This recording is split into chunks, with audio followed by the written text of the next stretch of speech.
Never your friend.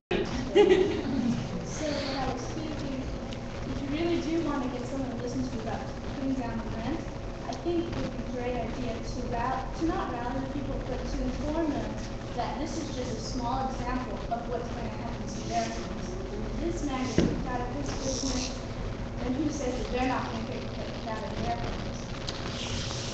I know this would be a very strong statement to keep this business building and to maybe show that it's not possible for small businesses to survive.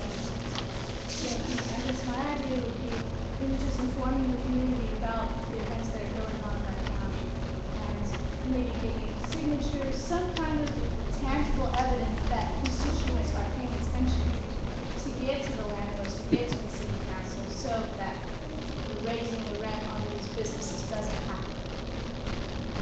I don't know about ways that you can do that. I mean, people, especially when they have their own problems, are really apathetic or just not thinking about anyone other than themselves, especially when people are cheating. But I mean, maybe this isn't the worst way to go about it, but I do want to knock down the idea of protesting and people standing on the street and giving out flyers. I mean, it's not that it's never been effective, but I know personally when I see people like that, I don't listen to them just because I think I'm jaded from all that that kind of show. I don't know. I'm just jaded by it. I don't really like seeing that, and I don't. No one really stops to listen to these things. I mean, not a majority. Maybe that was stupid to say. I just feel like that's what I'm saying. Nikki? And another thought on having classes here, there's actually a place in Boyle Heights that says that Person Pueblo actually is a nonprofit organization that has classes. They're always struggling with their rent. I talked to the people there, and they're asking for donations, but yeah. So, I'm on staff now. Gosh, and so many people said so many interesting things that I want to talk about. I'm on staff. You got her on staff? Yeah. I never did get to talk with Steph. I was thinking that we should do a homework club because there's not a lot of kid-friendly stuff downtown, and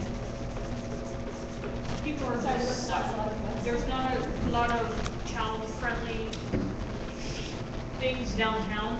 So people are suckers for, oh wow, we really want to help the children. No, we don't really want to help the children. I'm a grandmother and I homeschool my grandson. I will come down here and do some classes, and I know several of my friends as well who will help children with their homework or This is for you want to do, or we'll figure out what needs to happen. And here. I don't know what your slowest time of the day is, but 3 to 6 is, people get off work at about 5. Are you slowing your from 3 to 6? Starting from 3 to 10, I become busy. From 3 to 10? Ooh. It's good. We want to make more busy. Yeah, but just maybe like a homework club where kids could come in and there's a professional like myself who could sit with them and say, okay, what's your homework? But I don't know if there's a lot of kids down here. I'm just thinking about what I can offer with what I'm doing right now is homeschooling, and if some other people were like willing to help with.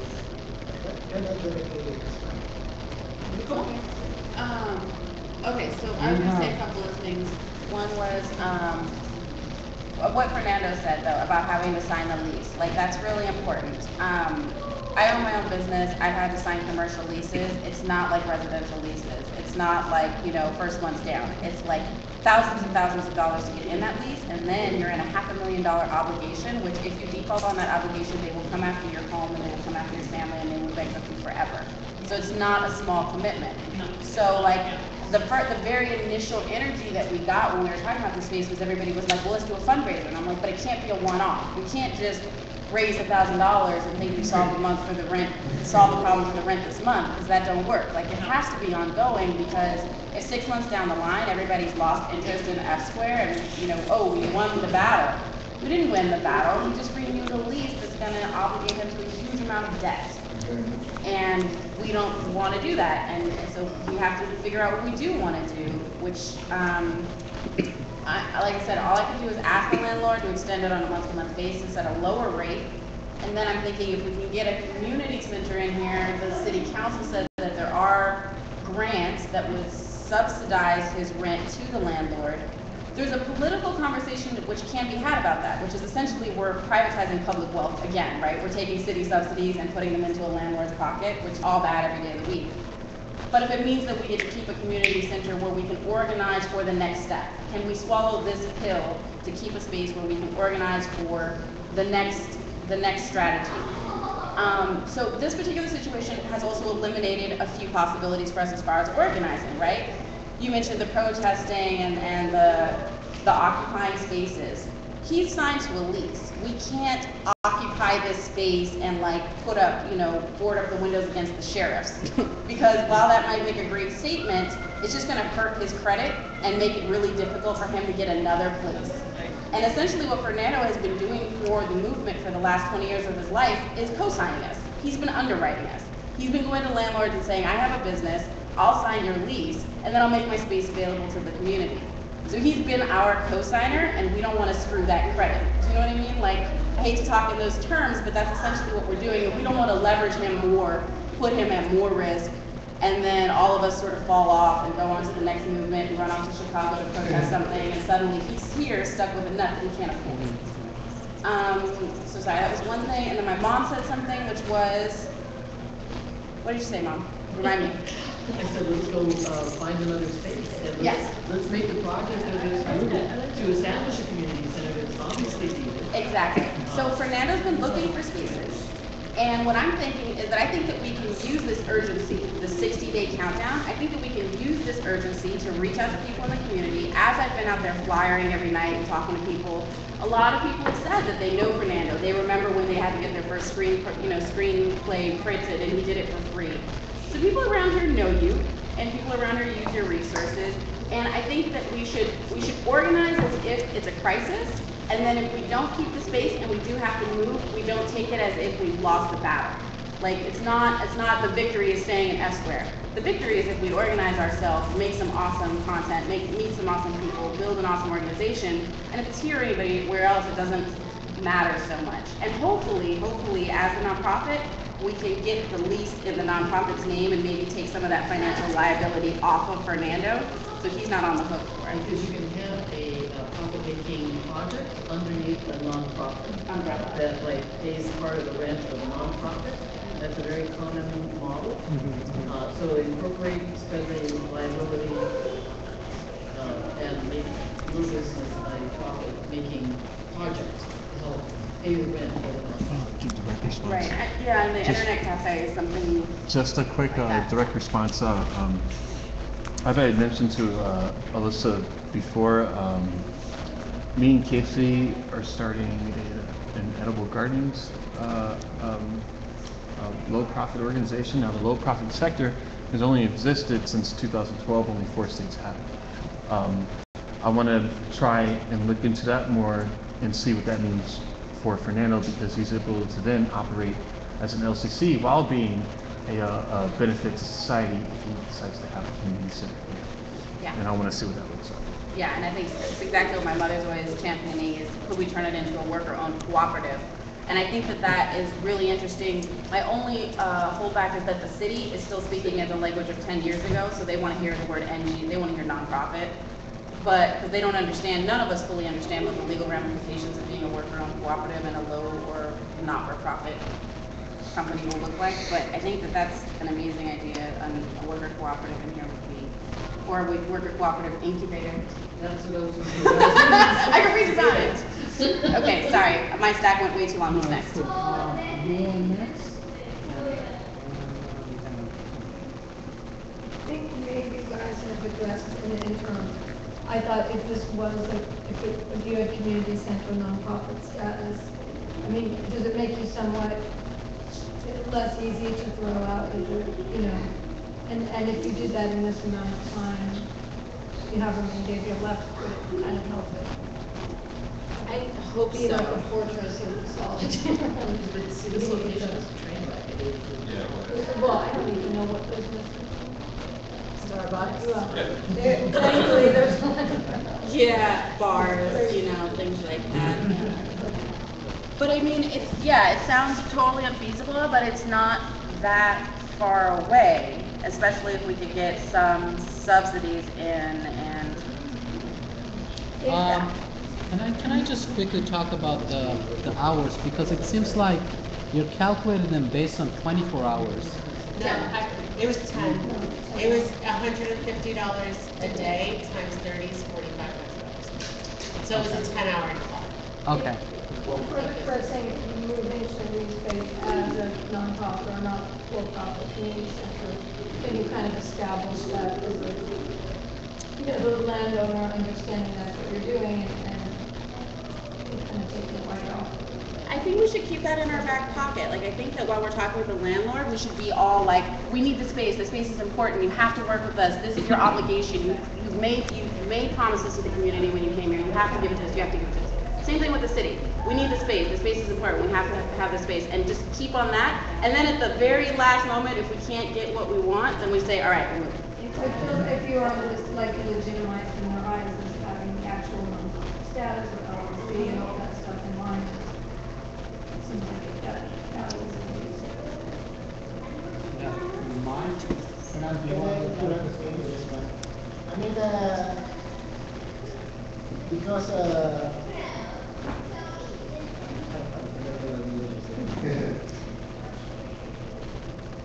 just pass me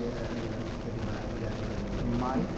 No, I mean, Nikki articulated very clearly the 10 things I was thinking in terms of trying to sum up what it is that we're currently, because I do grant writing for a living, and we worked with a number of 501c3s in the past on different levels. For 15 years, the landlord doesn't care if you're a nonprofit or a business, the rent level is the rent level. And so ask Answer.org how their transition went, because along with LA Can, they're the two highest profile nonprofits that have rented downtown and continue to rent in spaces that have relatively friendly or alive landlords that allow them to have lower cost rent because of the public service element of having a nonprofit.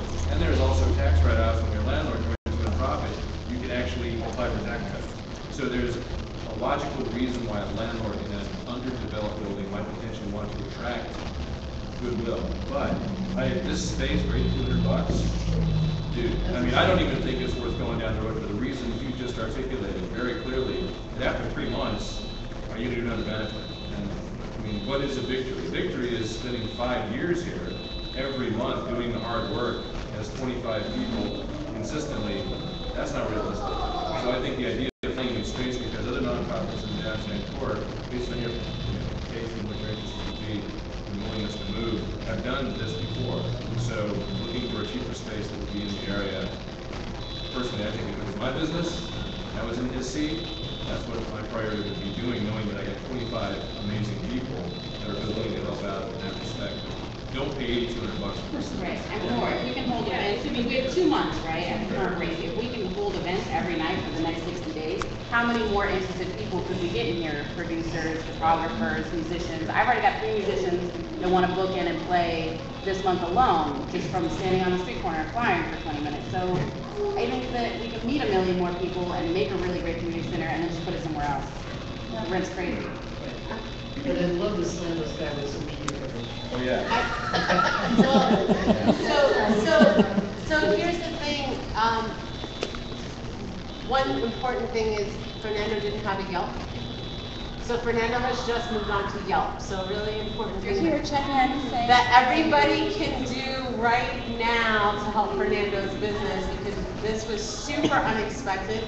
He was not prepared to be uprooted and tossed out, is Yelp About Us Square, and maybe ask 3 friends to Yelp About Us Square so that he can float up in terms of attracting business. Super simple, so if we can occupy his Yelp, that would be great.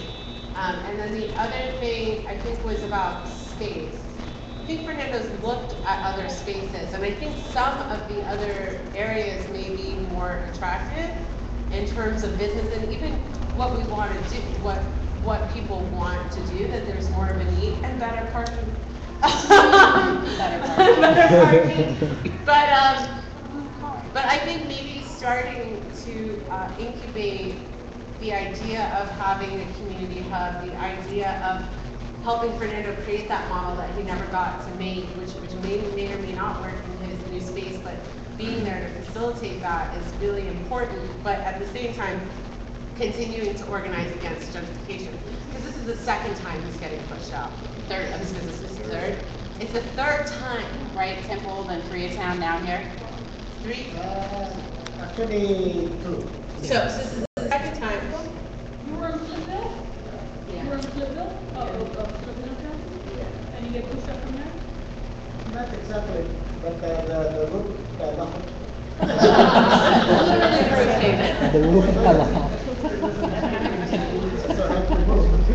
If anybody creates media around the issue, so if you're a blogger, if you have a big Twitter or a small Twitter or create any sort of media around this, please send it to the Fight Gentrification DTLA page. That won't be the only site to push it out. We have other bigger resources.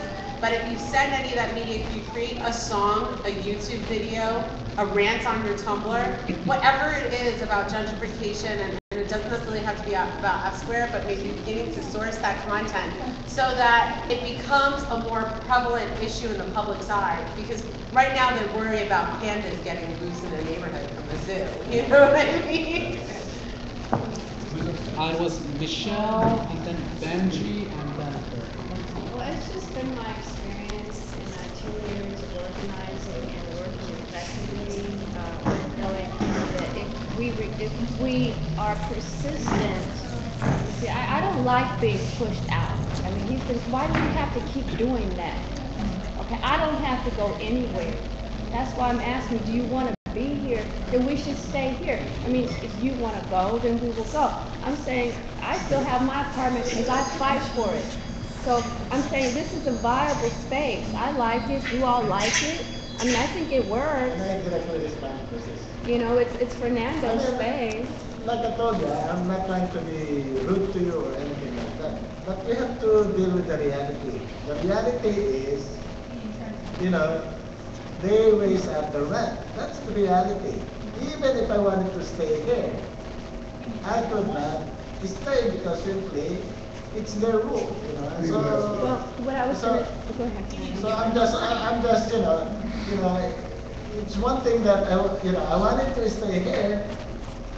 I mean, of course, that's why we're having this meeting, and we're trying to fight, you know, the mere fact that you are here, you know, it's good, you know.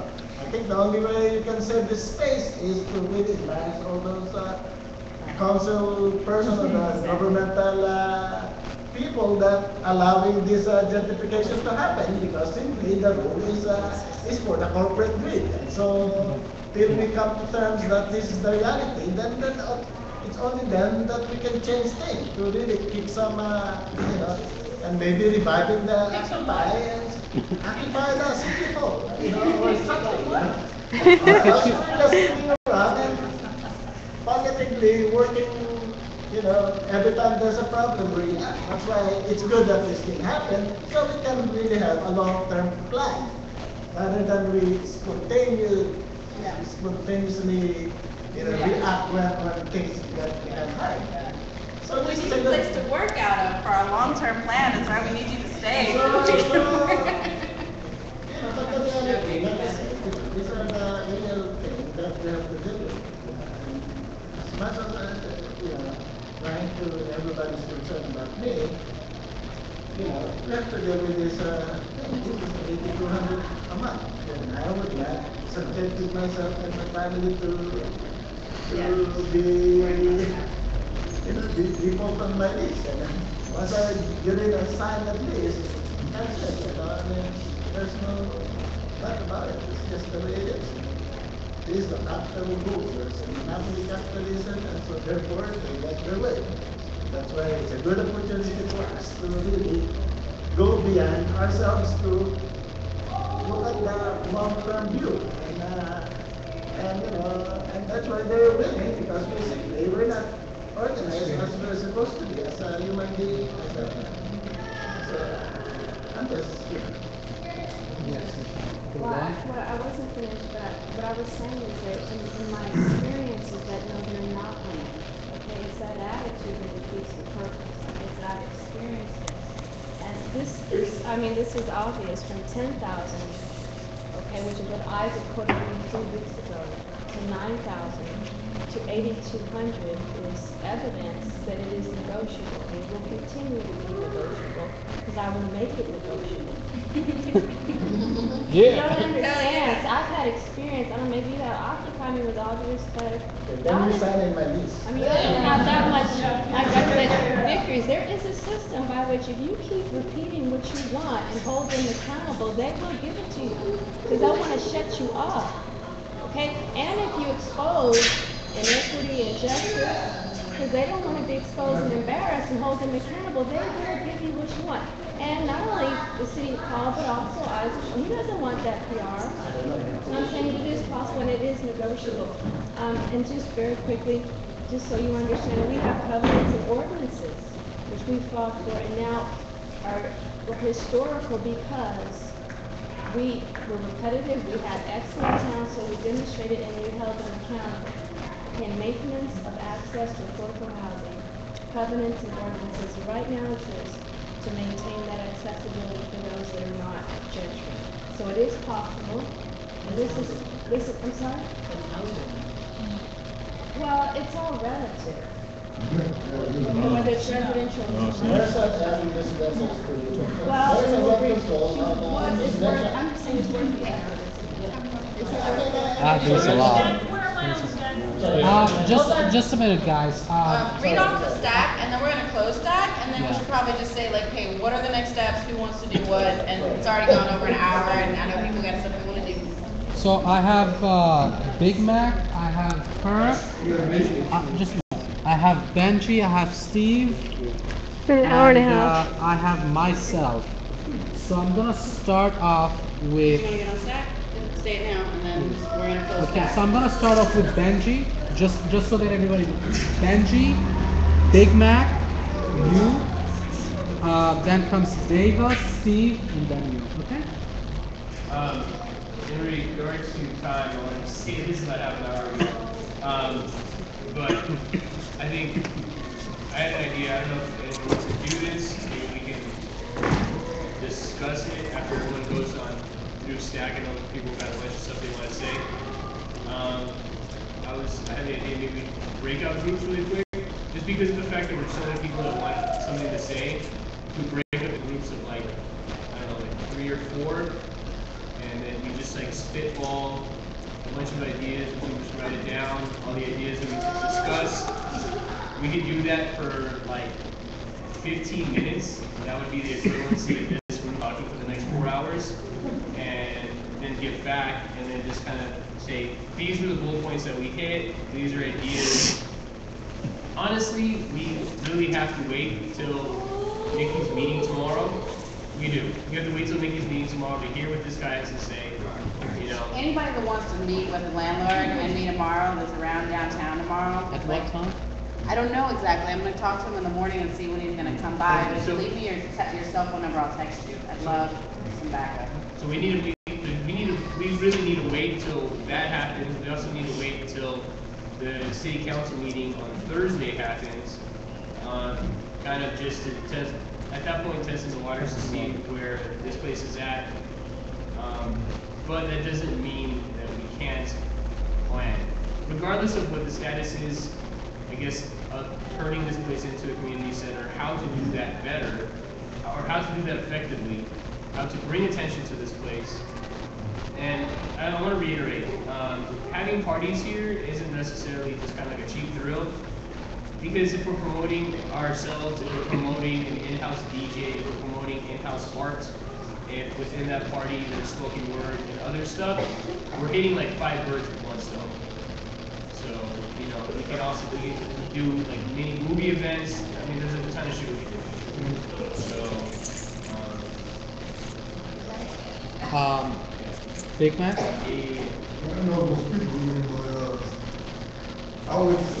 do a YouTube video about this, cut and edit it. Hey, can you hold this while you're I would like to say, know the legal aspect